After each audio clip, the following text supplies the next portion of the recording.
Patrocínio Sachs Investment ajuda você a administrar o seu capital. Amigos nos Estados Unidos e MITS Business Consulting, ajudando você e sua família na Flórida.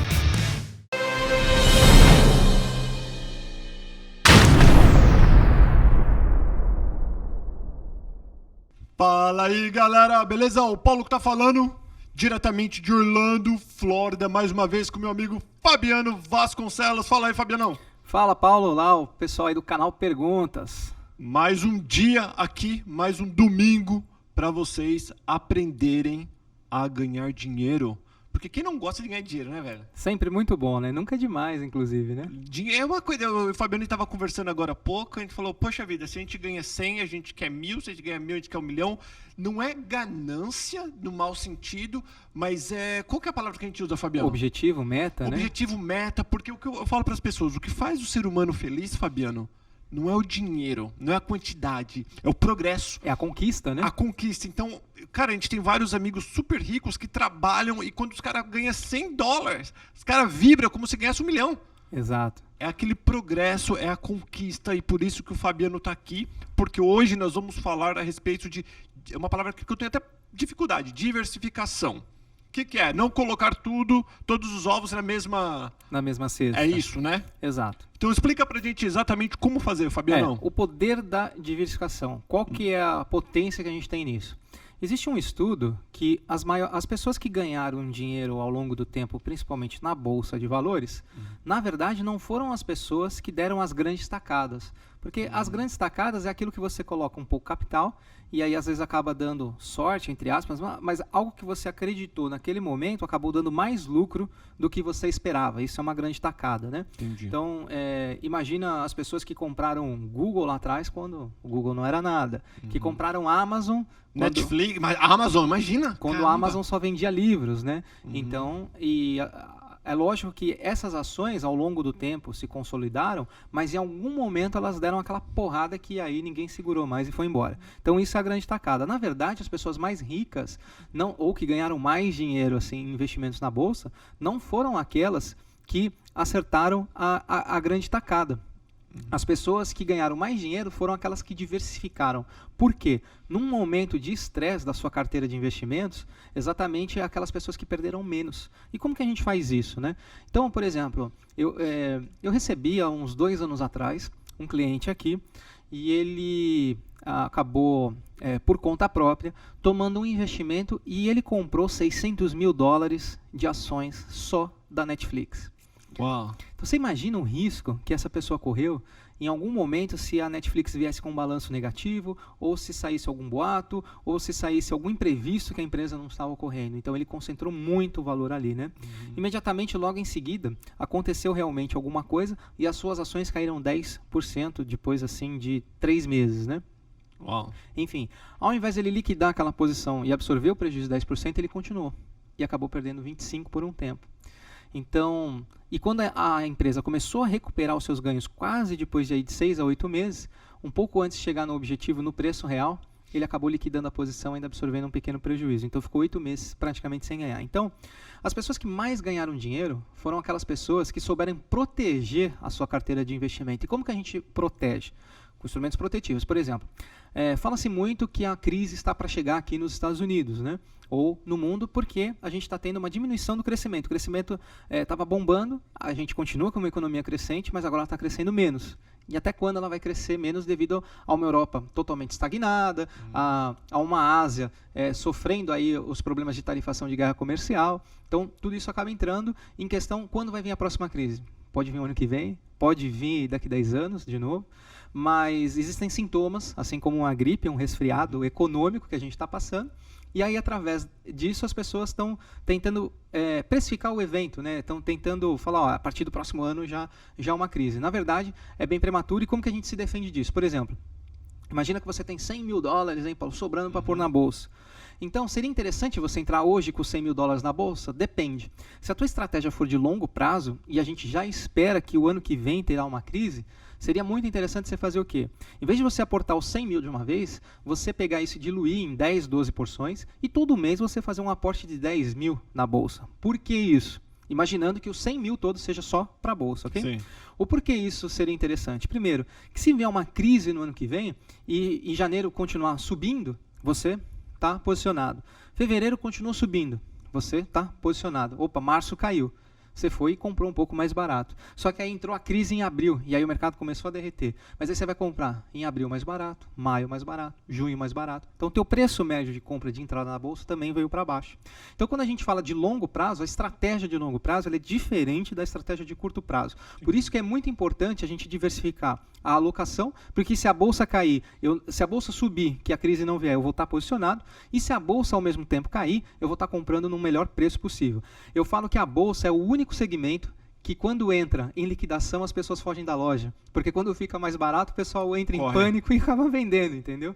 Então é muito engraçado. Deixa eu falar rapidinho, cortando você rapidinho. Você falou, mas nós não diversificamos ainda. Nós fazemos uma estratégia que você está falando, uma estratégia para comprar para longo termo. Exato. Né? Agora, eu lembro que quando você olhou o meu aplicativo com um pouquinho de coisa que eu tenho, você falou, Paulo, por que você comprou isso? Eu falei, porque eu gosto de tecnologia. Você falou, mas você só tem tecnologia.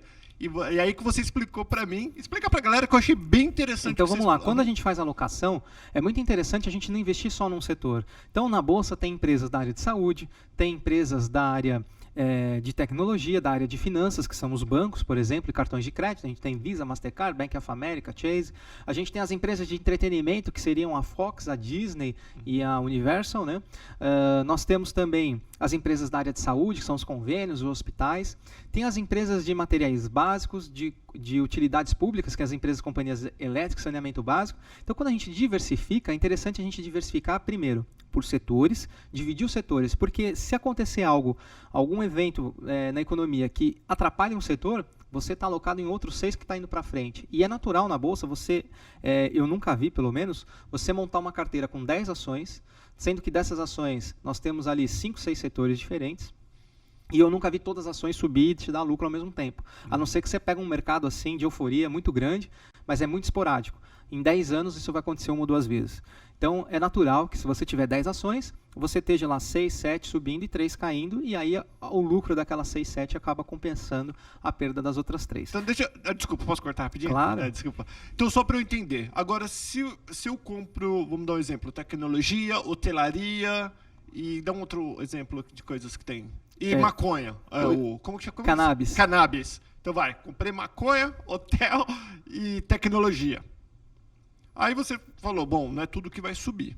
Então, um sobe, outro desce, não vou ganhar nada, porque um está compensando o outro. Muito boa a sua colocação, porque na verdade, sabe por que algumas pessoas pecam? Porque elas diversificam demais. A melhor diversificação está entre 5 a 6 classificações de ativo. Quando eu falo de diversificação, a gente está falando de diversificação de carteira, né? Ou seja, separar por setores. Mas, na verdade, a diversificação que é o objetivo desse vídeo, para a galera entender, é a diversificação de classificação de ativos. Como assim? Quando a gente monta uma carteira de investimento, imagina que você tem uns 100 mil então só para investir, a gente vai fazer o seguinte, é interessante você colocar de 20% a 30% em bolsa, imaginando que você seja um perfil moderado, vamos falar assim, né? Diferente do Brasil, que lá no Brasil o perfil moderado não põe quase que nada em bolsa, tá? Estou falando para o padrão americano, ok? Então, os outros 70%, o que a gente faz? Você gosta muito de real, né? Então a gente coloca 20% a 30%, por exemplo, em fundos imobiliários, né, porque é uma área que você se identifica muito, e ao mesmo tempo os outros 30% a gente pode proteger em setores defensivos da economia. Por exemplo, imagina que entra uma crise e a bolsa começa a cair. Quais são os setores que ainda continuam lucrando, talvez menos, mas continuam absorvendo lucro? Setor de energia. Ninguém numa crise vai deixar de consumir energia elétrica. É verdade. Ninguém numa crise vai deixar de consumir água e esgoto. Comer? Ninguém vai deixar de comer.